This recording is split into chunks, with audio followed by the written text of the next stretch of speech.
Bom, eh, meus amigos, boa noite, boa tarde aí, bom dia para quem estiver ouvindo.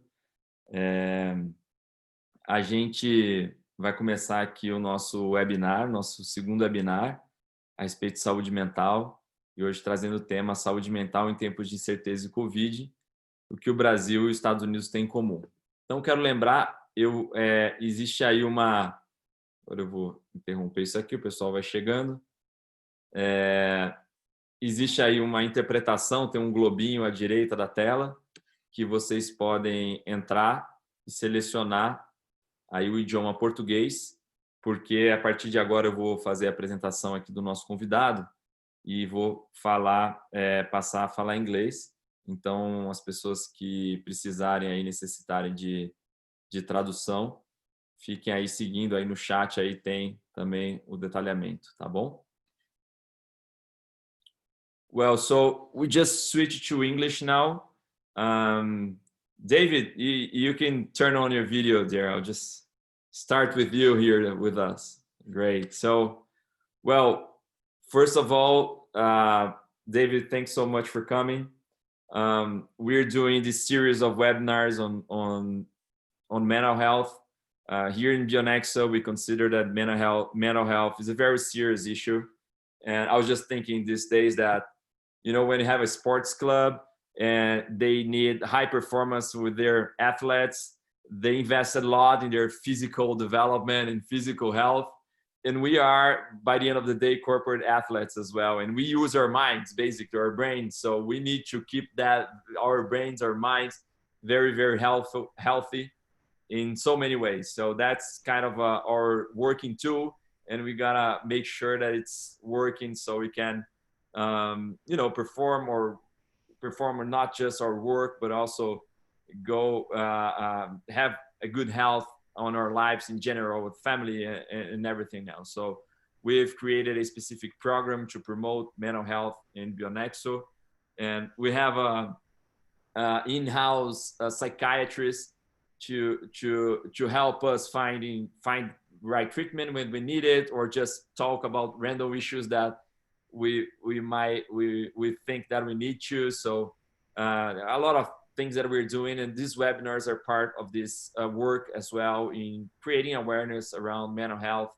And it's just great to have you here with us for this webinar. So we have this theme of the day, so that is to talk about how US and Brazil, I think one thing that I believe is that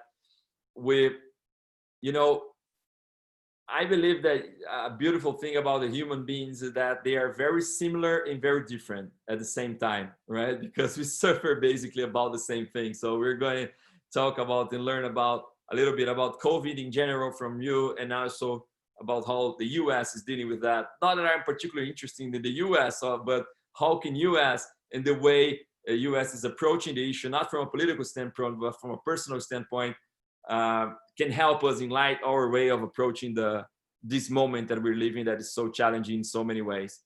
So I'm just, as I told you, I'm just gonna read your bio here. I usually do that by heart, but in your case, I'm just gonna read it. So it's great to have you here. And David is combining like the speed of entrepreneurship and the rigor of academia to make mental health more preventive and less reactive. I think that's just a very important point is working on preventive. That's what our program is currently working on as well. Dave is the co-founder and chief medical officer of Valera Health, a mental health company that provides evidence-based and technology-enabled care. It's also, David is a faculty of Harvard Medical School and a psychiatrist, and conducts research on how technology can help better predict and prevent suicidal behaviors. David has been named in the top 10 under 35 for healthcare by LinkedIn, as well in 40 under 40 for healthcare innovation and by MedTech Boston.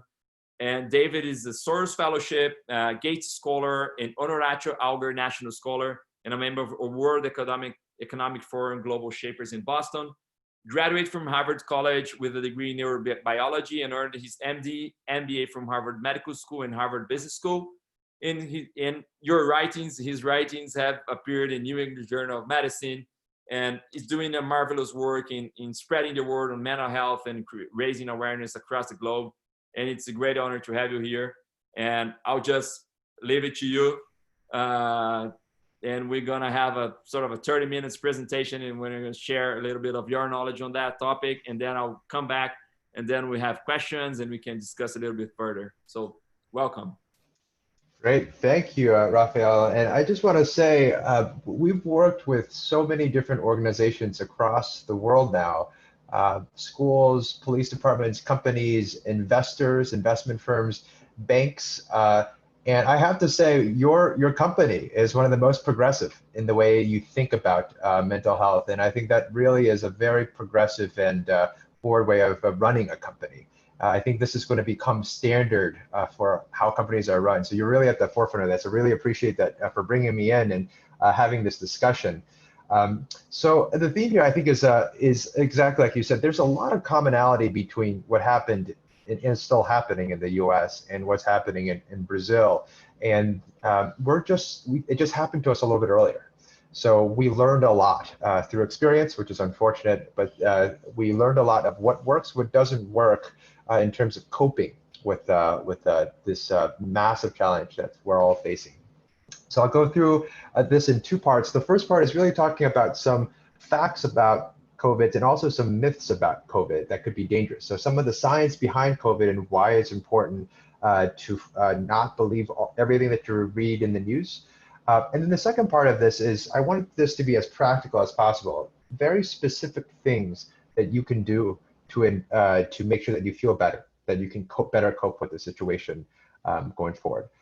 Typically, these sessions, the best thing is to have it as interactive as possible. I know that because this is such a large group, we can't do that, but I encourage you to keep on sending your questions however you can to Rafael, and then after about 30 minutes, about let's see, 5:40 or so, 5:40, 5:45 or so, I will stop talking and we'll have an interactive conversation with some of the questions that you bring up.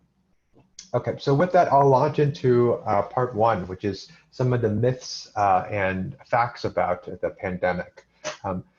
I'll give you a few that I think are common misconceptions that need to be corrected. So the first one, the most popular one, is this, that masks keep you safe. And that's not true. So the reason we recommend masks is because if you're sick and you're asymptomatic, so you don't have symptoms yet, right, but you're still spreading the virus, the mask can reduce how much you can infect other people. So you're actually protecting other people when you're wearing the mask, right? But the mask doesn't keep you safe, right? So we've done a lot of studies on this, and these cloth masks that you're wearing, they can block maybe 70% of what's out there. But if you're wearing a mask and you're around other people, you can very much still get infected. And we see that quite a bit. So one of the big problems that we've been facing in the US was that people said, okay, I'm gonna wear a mask and now I'm fine. I'm invincible. I can go around, I can walk around, not a problem. I could go to a small gathering, go to a party even. And that's not the case. That could still increase the spread, right?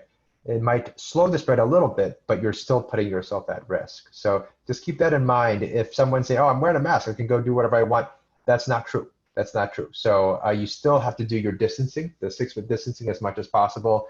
And it's still good to get tested if you have symptoms. So that's the first thing.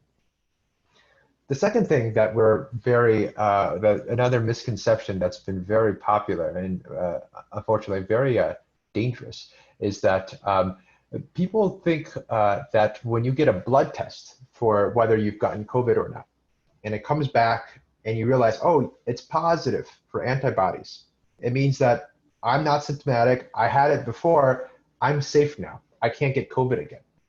And that's just not true. That's not what the science says right now. So in the US, but because people believe this, they're out there getting these blood tests, and when it comes back positive and they're asymptomatic, they're thinking, hey, I'm fine now. I'm absolutely fine now. So that is not true at all. We don't know yet what this test means. And just to give you a very brief background, I find that just saying that, okay, that's not true, that doesn't convince anyone of anything. I'll give you the reasoning behind it. What is that blood testing? So very briefly, I promise not to be too scientific with this. The idea is this: whenever you get an infection, your body creates an army of cells to fight off that infection, right? We call those cells antibodies, right? And they can go and attack the bacteria or the virus that's coming in, right?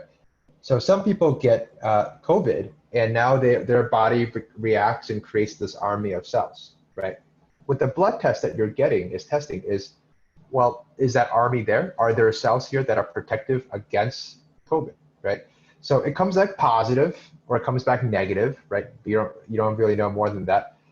But a critical question that we don't know the answer to is this: at what level, what is the size of that army that would be protective for you?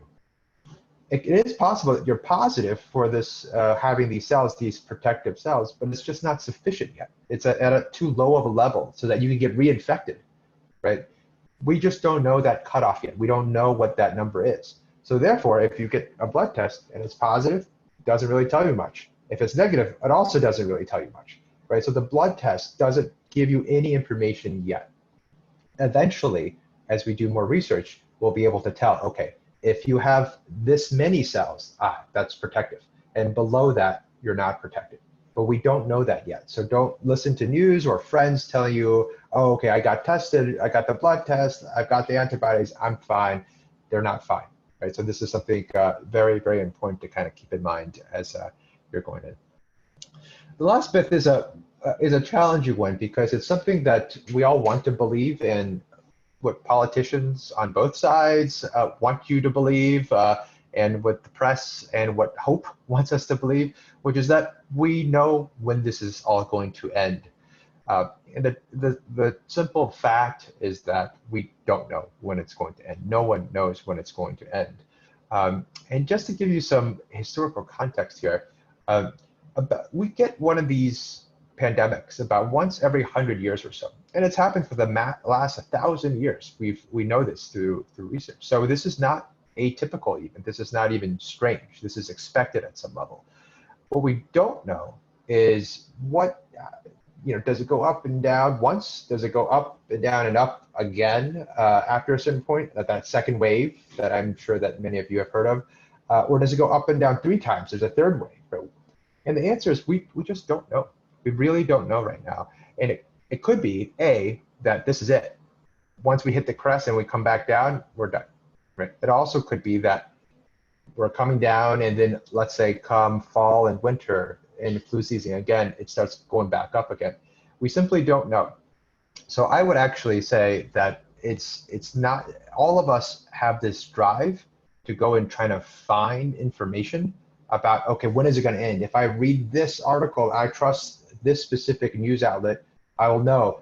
It's just not there yet. So I would not really focus on that kind of thing because all you're setting yourself up for is disappointment at some point.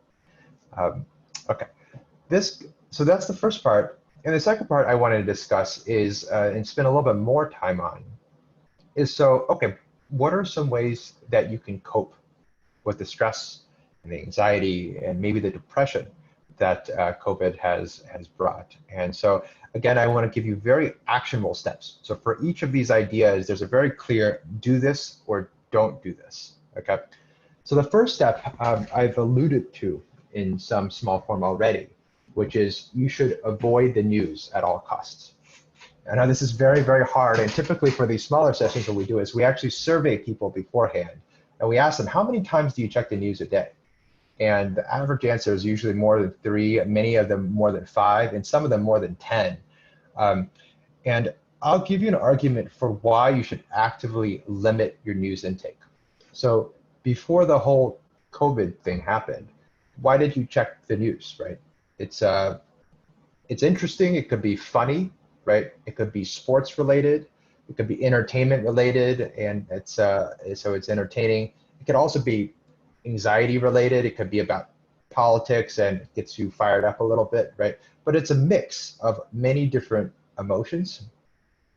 Today's news is not that. Today's news is just anxiety provoking. If you look at the news, it's just about this many people died, this many people got infected, where's things going to go, economy's going to go down. These are all things that are a little bit out of your control, but Whereas before, it was many different types of emotions. It could be entertaining, it could be funny, it could be anxiety provoking. Now it's just anxiety provoking. So if you're following the news on a very, very regular way every day, you're basically just drinking from a water fountain of anxiety over and over and over again, and there's no end to that. So in that way, I would very much advise you to cut down on the news. People who have been able to do this successfully have become much less anxious. So I'll give you a couple of strategies for doing this.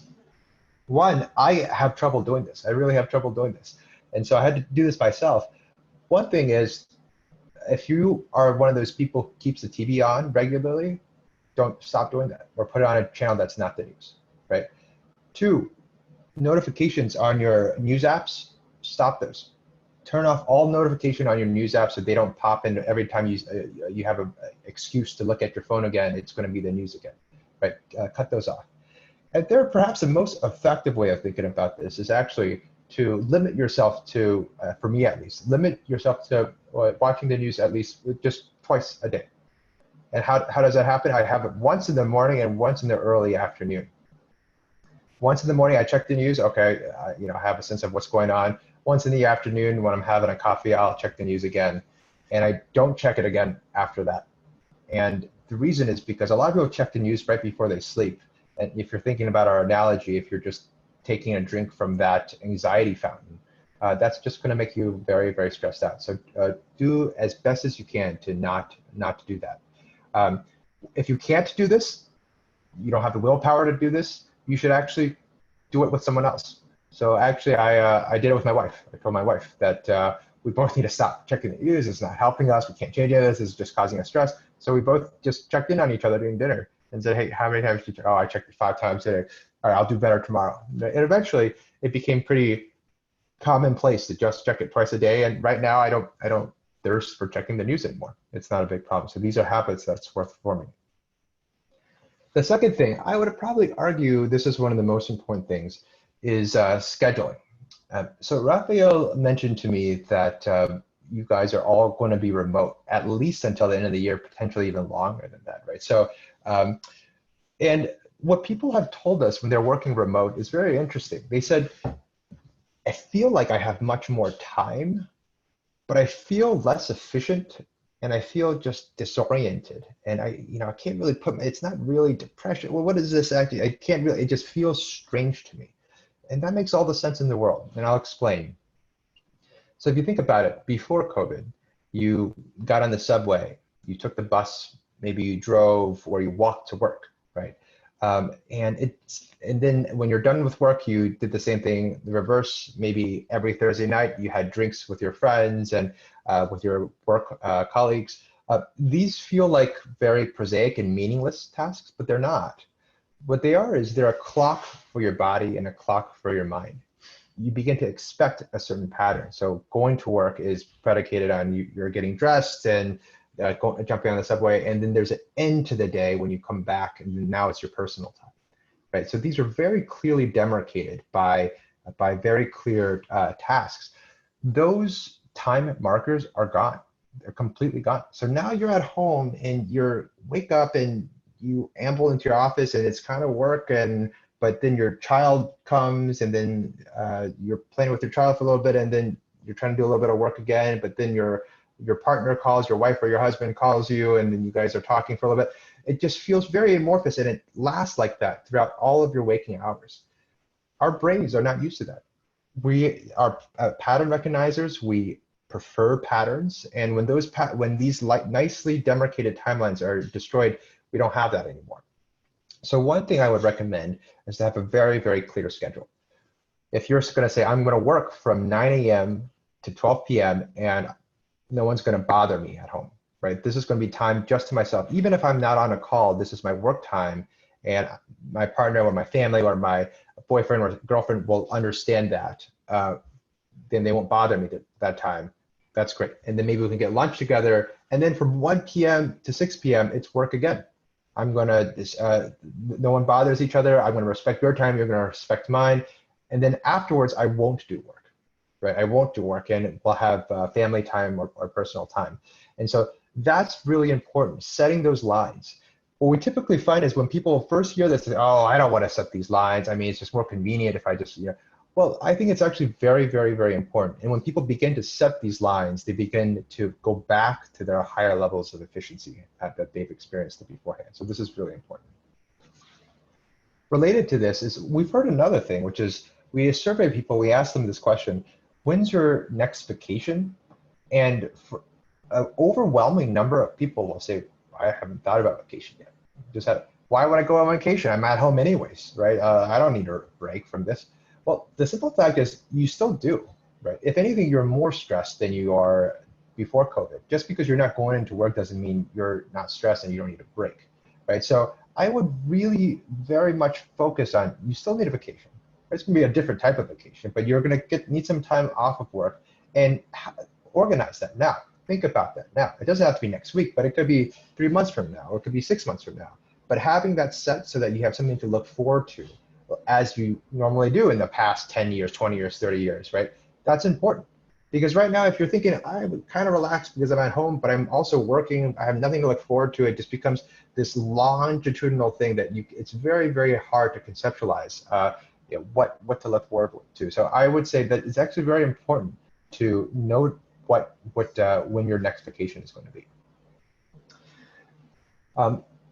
Next topic is we don't want to think in binary ways, in black and white ways, and nothing like a pandemic would force us to think in very black and white ways. What do I mean by that? So I'll just give you a simple analogy. If you heard that one of your colleagues, right, in let's say a company where there's 1,000 people, one of your colleagues died in a car crash, right? It's a very sad thing, but you wouldn't say, okay, well, no one should drive cars anymore, right? No employee should drive cars anymore because that's safe, right? The same thing goes for COVID as well. So if someone, let's say in a year or so, you guys are back in the office and someone is found to be positive, right? The answer, the intuitive answer is, oh my God, shut the place down. Let's all go home, right? This is not safe, not safe, not safe. But that's not quite what you should do, right? Instead, you should think, okay, this has happened. It can be contained, right? And things should move on, right? We should compare it with what is the rate outside of BMXO, right? And if it's lower, then you're actually doing better. You're actually safer going to work at BMXO relative to doing whatever else you may be doing, right? This is really important. And well, I'm not just saying this theoretically. This has already been run. And you might ask, well, how do I know? The hospitals have done this. None of the hospitals closed, right, for obvious reasons. So the hospitals keep track of this, and we have developed systems.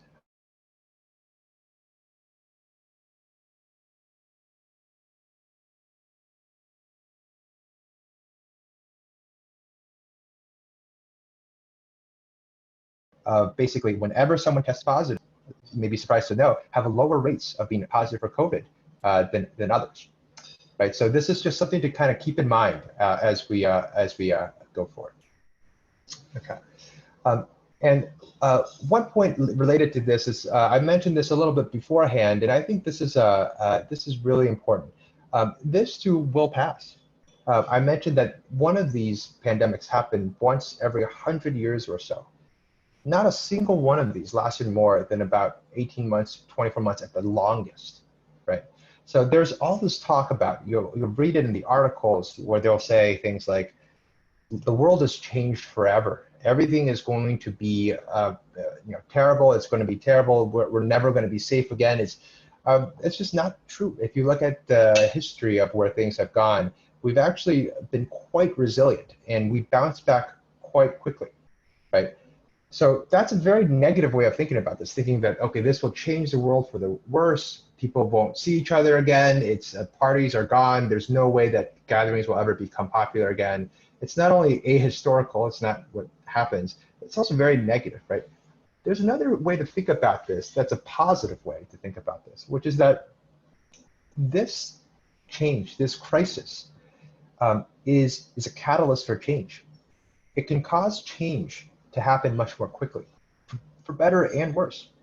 I would say for BioNexo, you guys are a digital health company. I read a little bit about you, heard a little bit from Raphael, but this could be a big opportunity for the healthcare system to become next generation. to quickly adopt things that would be ultimately very helpful for patients and providers and doctors and everyone involved, right? So the way I want to think about this is you can think about this negatively or positively, but if you have the choice, why not think about it positively, right? Think of this as a catalyst for change, and what are the opportunities that you can take advantage here, right?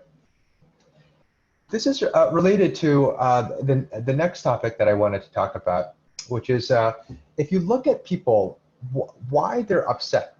It's really interesting. Managers and bosses tend to be more upset and more anxious and more depressed in the group. And I'll give you my understanding for why this is the case. What managers and bosses do is they make decisions, right? They make things happen, right? They happen to things, right? But things don't happen to them, right? They want control over the situation. That's the most top of priority. This thing really changed everything because it happened to them, and they have no control of everything that's happening right now. And it's very, very challenging for them to accept that I can't control a lot of what's going on, right? And as much as you know, when they focus more and more on, oh, what can I do? What can I do? What can I do to stop this thing? The more stressed they are because they realize they can't do anything to stop the crisis or slow the spread of COVID or things along these lines. So what's the solution for this?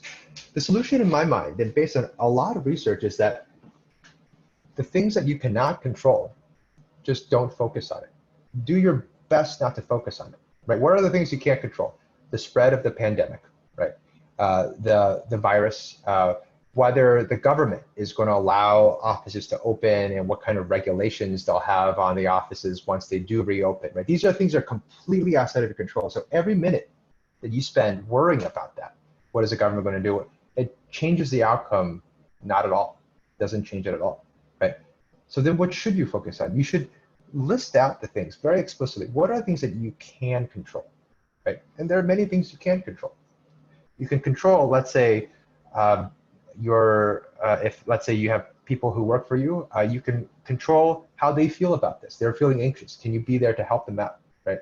You can control, let's say you have an employee or you have a colleague who's very stressed because their pay was dependent on a specific success metric, and COVID has completely destroyed that. You can help them redefine what these metrics are so that they can still achieve what they want to achieve despite the fact that they're in trouble. That's something that's within your control. What else is under control? Maybe your boss is super stressed about this. Maybe someone up there is really, really stressed and they're thinking about this. You can control how you can make them feel by saying, look, we have a new strategy. Let's talk about this and ease their stress. So these are things within your control. You should try to use those levers as much as possible, as much as you can. So one way to think about this, and this is more of a management principle, and I think for a lot of middle managers, this is probably the most helpful thing, is instead of, let's say you go to your boss and you say, hey, look, how can I be helpful? The way to think about this is not, okay, we're going to assume that COVID disappears in November, and we're going to plan the company as if that's going to happen. Because that's going to cause a lot of stress, right? Because you don't know it's going to end in November. Your boss doesn't know it's going to end in November. No one does, right? So now you can't sleep because you're thinking we're doing everything as if the coronavirus is going to completely disappear in November. Instead, I would say explicitly, I would try to think in possibilities, right? So everything you do, everything you plan strategically, you should break out into, if it ends in November, here is our strategy, and here are our metrics for success, and here's, if I get to this certain quality of work, then I get a pay bump of a certain amount, a raise of a certain amount. If my employee works at this level, they will get a pay bump at a certain level, right? But if it doesn't in November and it ends in January, those numbers change, right? And we have a different strategy. And if it ends next July, we have yet a third strategy. So now what you have instead is you have a game plan for each possibility. Now you can go to bed and you can rest more easily. Because now you know that regardless of what happens, you've thought through the ramifications and the consequences, and you're able to actually provide that level of strategic and tactical guidance on the ground and it's all perfectly within your control. That's within your control. So planning for this is perfectly within your control, but actually predicting and controlling the outcome is not within your control. So again, pulling back, the most important thing here is to focus on what's under your control, and anything that you're worried about, try not to think about it, that you cannot control. So on how do you deal with this? A very simple thing: take a piece of paper and just write down the things that you're worried about, the top 10 things that you're worried about. You might list things like the pandemic.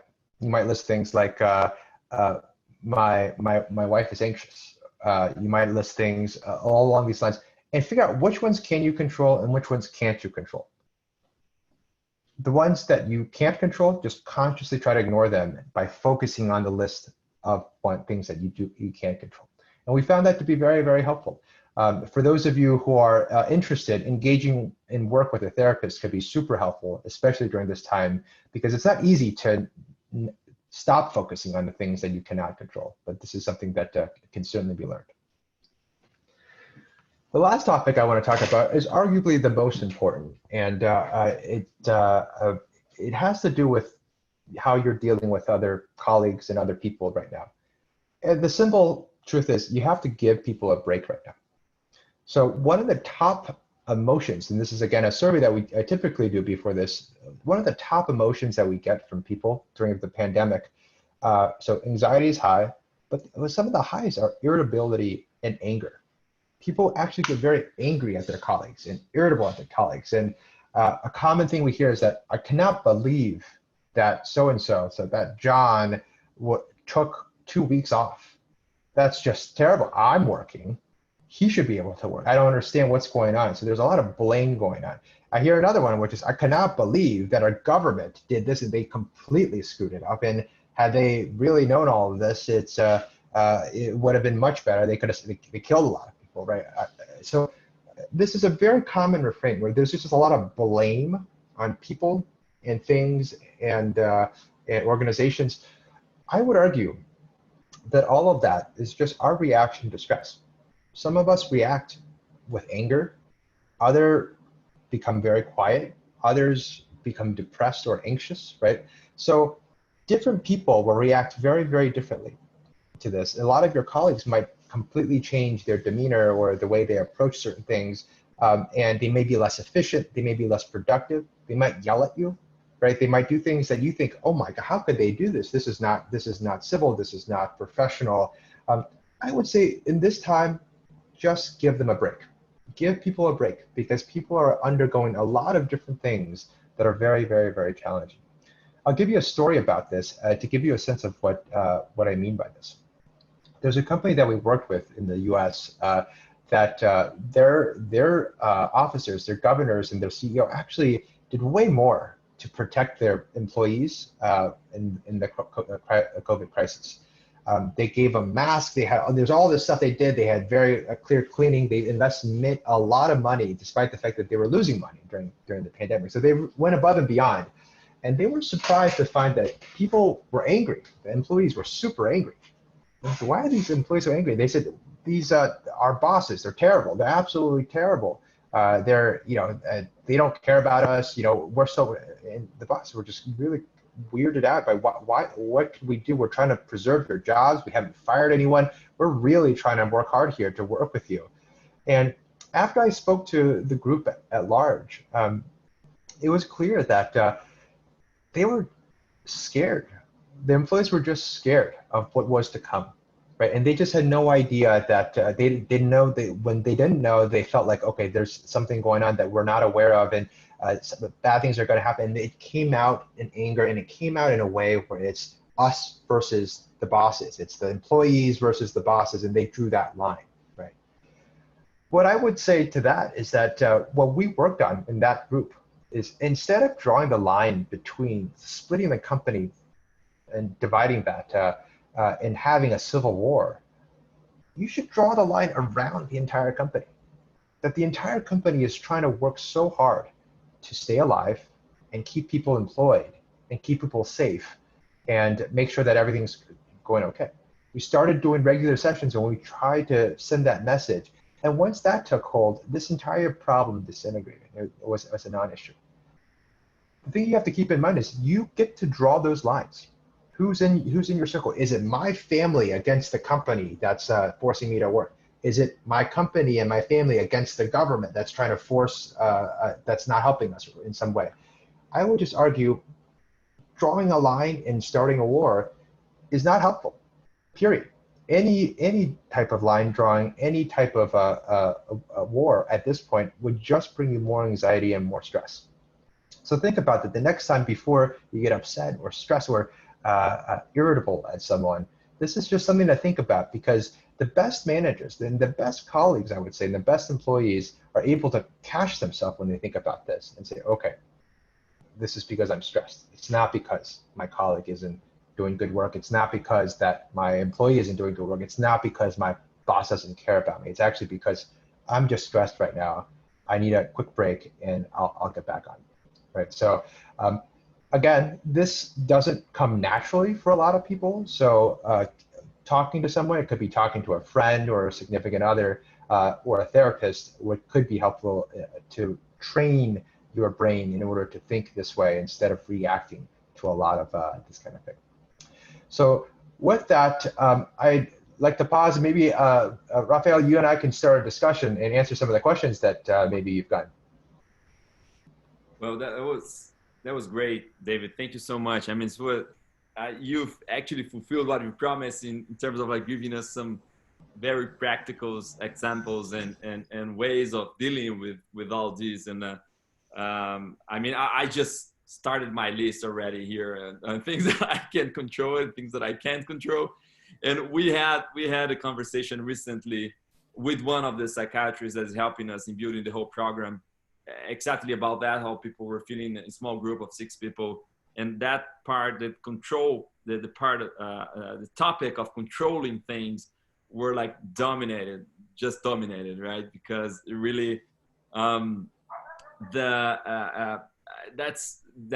are certain things you can do something about, and there's certain things you just can't, right? And just like, you need to know how to deal with that. I just got a message this afternoon in the morning, why every CEO should surf. And one of the things is that exactly that. I mean, word is fluid, surfing is fluid. You just can't control a wave. Just try to stop a wave. You just can't do it, right? So that was very, very helpful. I'll just try to read here. So there's one comment / question. Sometimes the challenge is to calibrate the approach in order to clarify what you can or cannot, or what you cannot have control, because we want to believe that we have more control than we actually have. How can we calibrate this classification measure to determine the range of control we really can have about things, actions, words, plans, etc.? I mean, in summary, I mean, we need to calibrate, right? Because we just don't give up of everything, right? You still got a life to run, and as you said, life goes on. So how can you calibrate that? Yeah, it's a good question. It's a complex question. I agree that there's an illusion of control that happens anyways, right? That we think that we control a lot of things during peacetime, and then we realize we don't during wartime or pandemic times. So this is, to simplify this, I would say, here's the thing. You can, I hope this answers the question. You can't control what you can't control. That makes, like, there are things that you can control and you can't control, right? And that's, you can't change that, right? That's just reality, right? What you really can control is what you pay your attention to. And this is most critical by far, because if you realize that that's such a powerful skill that you can redirect your attention, right? If you think that if you just all of a sudden developed a superpower where you can just turn your attention to things you want to turn to and ignore things that you can't, that's an unbelievable superpower. And the great news here is that that's developable. You can learn that. In the same way that you develop muscles, you can actually develop that attention.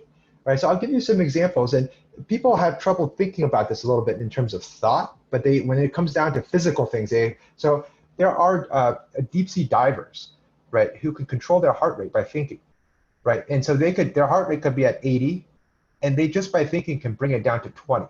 And then they'll say, I'm going to bring it down to up to 50, and then 80, and bring it down to 20 again. Just by thinking, and that's attention, that's just focused attention. In the same way, you can absolutely use this attention to focus on the things that you can control, right? So what are the things that you control? I would say anything. How would I define this? Anything where you can see the effect of your action within days, right? Like your children are unhappy because you're not spending enough time with them, right? Because you're at home, but you're not spending time with them. They say, what's daddy doing? Why is he doing this? This doesn't make any sense. He's at home. That's something you can say, well, let me explain. I'm actually doing work, and I will hang out with you at 12 p.m. to 12:30, but before I'm working, and then from 12:30 to 5 p.m., I'm still working, just like I do many months ago, right? And then 5 p.m. onwards, we can play. You can teach them. This is something under your control. And if they say, okay, now I understand what daddy's trying to do, right? That really helps. And that really helps. That's something you can see that effect within days, right? So I would categorize those as the things that should be within your purview of control that matters in the context in which we're talking about it. I hope that answers the question. Yeah, well, that's perfect. I have an example here. So I'm working from home, but actually I'm working from my room, and I live in a city that's 1 hour from São Paulo. So I used to say I have a 5-year-old daughter and a 1.5-year-old son. So I God used to bless say, you. that is just going to São Paulo, you know. So it's just São Paulo where I used to go. So that my room now is called São Paulo during work hours. So they understand, okay, that is in São Paulo. So when is that coming back from São Paulo to lunch, you know? So that kind of the way we've kind of structured our working time. So and that's so important. I'll say why that's so important too, because again, you can take this is a point that we made earlier, which is that you could take this as a big negative, or you could take it as a real positive, right? The big negative is like, oh my God, I'm here and my daughter's right here and I want to spend time. Like, oh my God, this is terrible, right? This is terrible.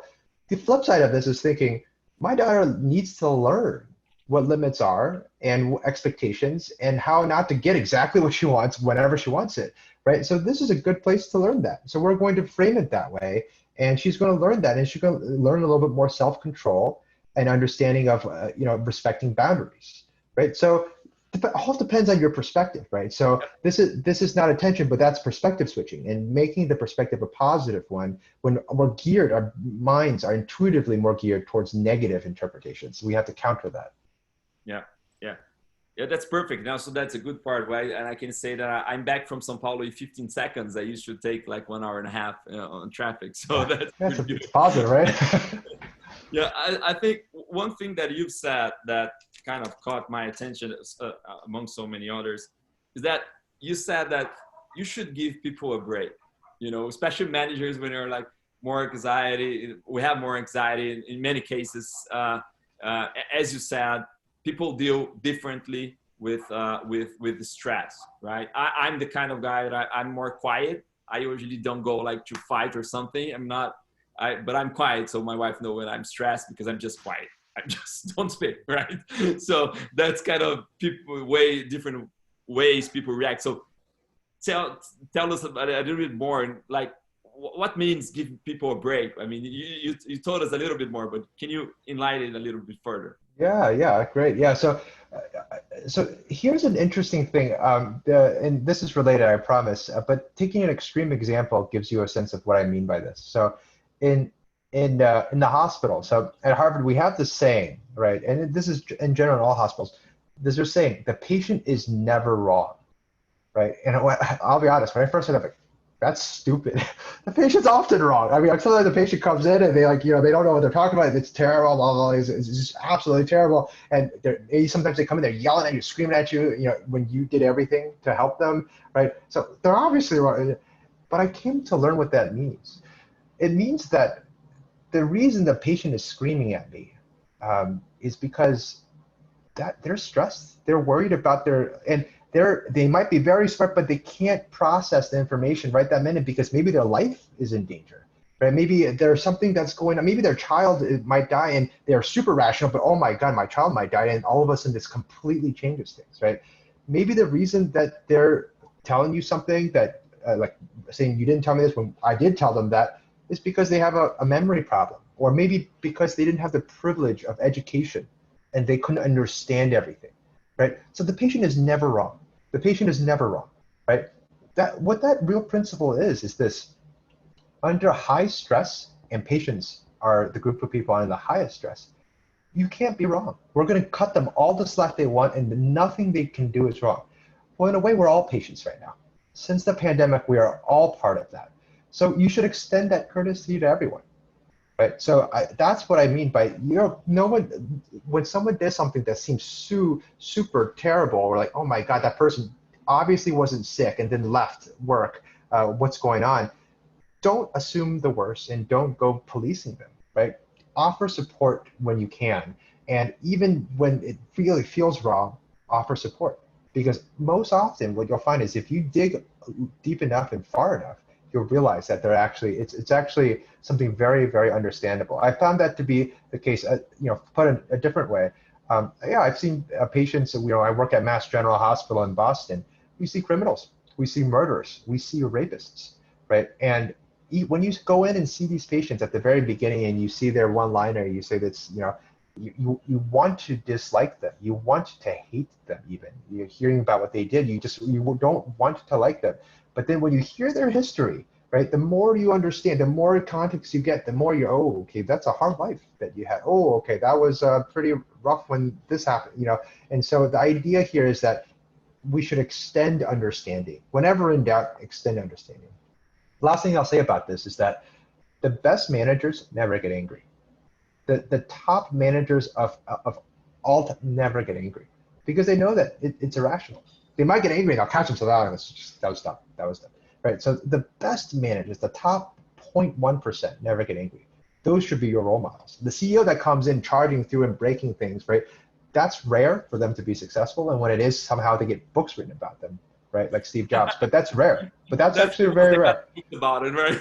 yeah, because it's fun. It's funny. It's more exciting, right? So they get more press, but really the best CEOs are the most even-keeled, and they never let emotion take over. They always extend understanding. Well, that's very insightful. I think it's extending this courtesy not just to our employees and people we work with, but as you said, to governments, family, and pretty much everyone, right? Because people don't actually have, most of the people, at least almost everyone, have never dealt with that before. So it's new for everyone. So everyone has its own conditions and reactions, and understanding is definitely the best path to create a healthy environment, whatever you are. So I think that's great. That's another question here. So David, can you please talk about psychological safety and how can it play a role in a mental health program inside a company? Yeah, it's a really good question. So psychological safety is really important, right? So one of the biggest problems, I don't say I don't know enough about this company, but I can say one of the companies things that is a big problem for many companies is that people don't want to say anything with other colleagues because they might get fired. Maybe Rafael will find out and fire me, right? So I'm caricaturing this, right? Sure, But that's the idea, right? That bosses will fire me if they find out that I'm talking to a therapist, right?